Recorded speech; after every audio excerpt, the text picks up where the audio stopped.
नमस्कार। मैं फरीदाबाद सूर्य विहार पार्ट 3 से नीतू शर्मा, पीएम न्यूज़ से। आज आपके सामने एक ऐसी घटना लेकर आई हूँ जो कि सबके दिल को दहला देने वाली है। तो सुनते हैं इन्हीं के मुँह से इनकी घटना। परेशानी क्या चल रही है? ये मेरा बेटा सचिन छोटा है, एक बड़ा बेटा मोनू है, उसके बाद बेटी है नेहा, उसके बाद ये सचिन है। इसको क्या था कि पहले मेरी माँ कमाती थी और इसको देती रहती थी। फिर माँ खत्म हो गई मेरी, तो मुझसे ये कमा के लेता रहा। शादी कर दी, सब काम करके, इसका पेट नहीं भरा पैसों से। जब भी इसने चीज भी मेरी गिरवी रखवा दी 1-1.5 लाख में, हर चीज इसने मेरे से छीन ली। बाप को मारना, कुर्सी हाथ आ जाए कुर्सी से मारे, डंडे हाथ आ जाए डंडे से मारे, मारते मारते पूरा शरीर तोड़ दिया बाप का। चलो मैं चुप रही, डरने लगी क्योंकि बाप को मारा। तो आपने कोई ऑब्जेक्शन क्यों नहीं उठाया? मैडम मेरे साथ कोई भी नहीं था उस टाइम से। बेटियां, आपकी बेटियां? बेटी मेरी यहाँ नहीं रहती थी, ससुराल में थी, दूर चली गई थी क्योंकि इसका घर वाला गाड़ी चलाता है, तो कटिहार पहुँच गया था, लेके 4 साल आई नहीं थी। उस दौरान में इन लोगों ने मेरे को बहुत परेशान कर लिया। जहाँ तक इनकी कलेश। आपका एक ही बेटा है? हाँ? एक ही बेटा है? 2 बेटा है। अच्छा। इन्हीं कलेशों की वजह से मेरी बड़ी बहू खत्म भी हो गई, फांसी लगा ली, क्योंकि ये दोनों आदमी कलेश करते थे, उसको उल्टा सीधा बोलते थे। वो कलेश। आपकी बहू कैसी है? बहू भी ऐसी है। अच्छा। बहू ये है कि पहले मुंह खोल के कहती नहीं थी, लेकिन बेटे को पिन मारती रहती थी। अब तो मुंह खोल के इतना उल्टा सीधा बोलती है। पुलिस प्रशासन से आपको सहायता मिल रही है? फिलहाल 1 महीने से मुझे मिल रही है सहायता। मिल रही है। हाँ, ठीक। जब भी कॉल करती हूँ मुझे दिक्कत होती है।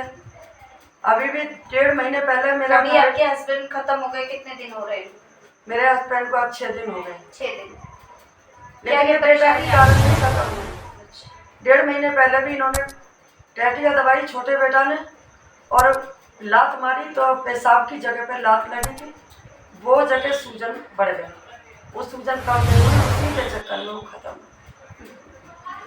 ये मकान में जो बैठी हूँ, मैं बीमार थी दिवाली पे मैडम, इसने मेरी बेहोशी के फायदा उठा के मेरे अंगूठा लगवा लिया अपने बेटे के नाम पे, कागज बनवा। ये भला हो किसी जानकार का, जो कि प्रधान जी कहते हैं, उन्होंने किसी तरह मुझे मेरा मकान ये दिलवा दिया। मेरा हस्बैंड खत्म हुए तो ये लोग आ गए यहाँ मेरे को गाली गलौज। प्रधान जी कौन, आप हैं? हाँ जी। क्योंकि जब से ये सूर्या बिहार में आए उसके बाद के बारे में पता है मुझे। इनके बेटे ने गांव में बाप को माँ को मार पीट कर अपनी जमीन अपने नाम करा के, बाप के नाम की जमीन को मार पीट कर बुरी तरह से अपने नाम करा कर, क्योंकि इनके अंदर इतना दहशत भर दिया था कि उस दहशत में उन्होंने लिख दी। लिखने के बाद में शायद 41 या 43 लाख जो भी है उसने बेच दी। बेच देने के बाद में जब ये बदरपुर आ गए, अभी क्या रवैया है? अभी का रवैया क्या है? बता रहा हूँ। ये बदरपुर आ गए, बदरपुर में अपनी मेहनत मशक्कत फैक्ट्रियों में करके, और ये जमीन ली थी इन्होंने, ये 30-32 गज जमीन इन्होंने खरीदी, इसमें ये रहने लगे।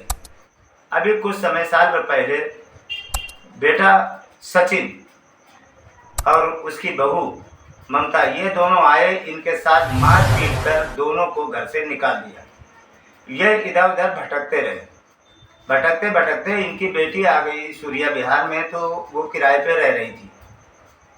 ये किसी तरह से अपने बेटी के पास पहुंच गए, तो बेटी ने जो है, क्योंकि बाप बुजुर्ग था, 70-75 साल की उम्र थी जी। और ये भी बुजुर्ग ही है जी। तो ये जो है बेटी के पास पहुंची गई। बेटी जो है, उसके 2 सयाने बच्चे हैं, पति यहाँ है जी।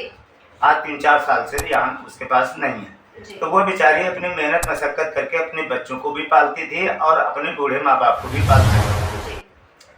बेटे ने मकान अभी करीब 15 दिन पहले, 20 दिन पहले इन्होंने बताया, इन्होंने बेटे को और बहू को सबको बेदखल कर दिया। बेदखल करने के बाद उसी बीच में इनकी हालत ज़्यादा खराब हुई। जब ज़्यादा हालत ख़राब हुई इनकी तो ये कुछ बेहोश से थी। अल्ट्रासाउंड के बहाने इनको ले जाके और डीलर के ऑफिस पे बैठ के इनका हाथ पकड़ के अंगूठा लगा लिया। वो अपने बेटे जो कि 5 साल की उम्र है लगभग उसके नाम कागज तैयार करके दस्तखत इनके मतलब अंगूठा लगवा लिए और लगा के फर्जी और वो ज़मीन हड़पने के चक्कर में इनके साथ मारपीट कर सका। फिर जब इन्होंने मुझे बताया तो मैंने जो है कमिश्नर साहब के यहाँ गए, वहाँ से एसएचओ साहब के यहाँ गए। अच्छा, पुलिस प्रशासन ठीक से आप लोगों को सहायता दे रही है? जी। कमिश्नर साहब के यहाँ से और थाने से दोनों जगह से सहारा मिला, जो कि उसको यहाँ से इस मकान से पुलिस ने निकाल के और इनको इस मकान में पहुँचा दिया। इनके ख्वाहिश थी कि हम अपने बूढ़े आदमी को किसी किराए मकान पे रह के कैसे मैं किसी के दरवाजे रखूँगा, कोई रखने दे ना रख दे, मैं किसी तरह से अपने मकान में पहुँच जाऊँ। उस ख्याल से इन्होंने हमारे पास जब पहुंची तो हमने किसी भी तरह से पुलिस के सहारा लेकर और इस मकान को खाली करा के और इनको इसमें भिजवा दिया। उनकी हालत ज़्यादा बिगड़ी तो उनको राम मनोहर लोहिया में भर्ती कराया गया। वो एक रात रहे, दिन रहे, रात रहे, दूसरे दिन वो ख़त्म हो गए। वो जब वहाँ से लेके आ गए यहाँ तो अपने मकान पे ले आए। यहाँ पे जब ले आए, आने के बाद जब उसको पता लगा तो वो किसी तरह से यहाँ से आ गया तो वो लाश को उठा के ले जाना चाहा। लेकिन लाश किस लिए ले जाना चाह रहा था वो? अब उसका लालच था। क्या लालच था? लालच ये था कि उनको कुछ मुआवजा मिलने वाला था, जमीन का कुछ मुआवजा मिलने वाला था, ये लालच था। वो वहाँ 420 जैसे इनके दस्तखत करा लिए थे, अंगूठे लगा लिए थे, ऐसे उनसे किसी भी तरह से अंगूठा लगा लेता।